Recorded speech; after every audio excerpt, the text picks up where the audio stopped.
Not all military members or veterans are eligible to use the VA system, and even if they are eligible, they may not be enrolled, or there may be a long list or waiting time to be going into their primary care, so therefore they're outsourced within the local community.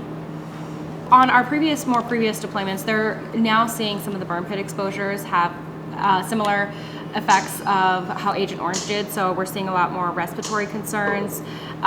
We're seeing there are higher breast cancer rates on women that have served in the services versus those who have not, about 40% higher.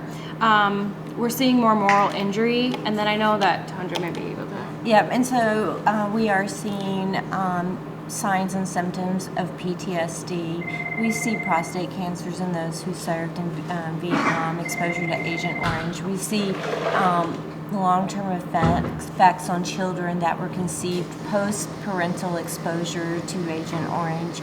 We see multiple illnesses, and we're able to do research, and we're determining data based upon that and collecting it and determining what areas that need to be addressed, and usually is brought forth through Congress. I come from the clinic setting, is that because of this training, our staff has been taught to think outside the box and to recognize that not only a sore throat, but it may also be throat cancer, not only irritability, anxiety, depression, but may be related to undiagnosed PTSD.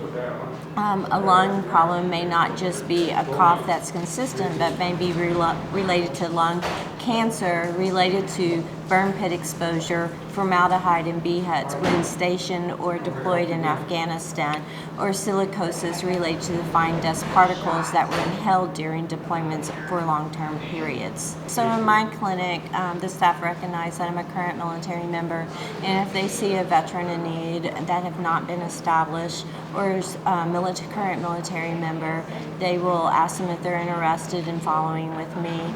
And then what I do is I go in and I said, oh, you've been in the military. What branch of the military were you in?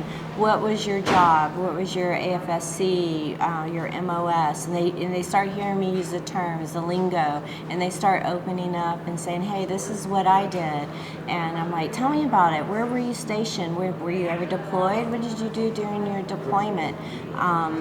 And then, or if they weren't deployed, I don't just leave it at that. I'm like, okay, what did you do for annual training? Where did you go? What did you focus on?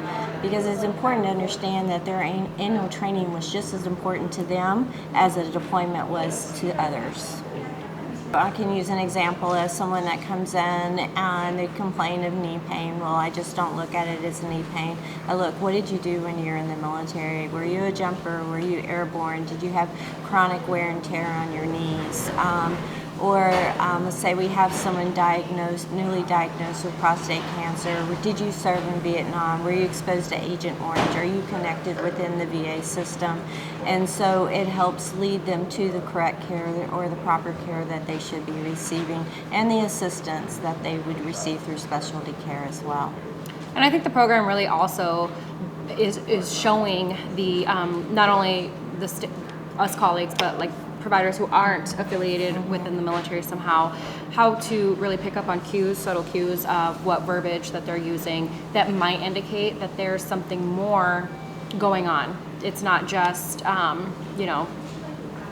depression. It could be something deeper that care may need to be established right there, or it may be redirected towards the VA if they've not actually been seen before. This initiative falls underneath MercyOne's initiative, Compassionate Holistic Care, and that's what's integral to this program that has been started through MercyOne and Trinity Health Network.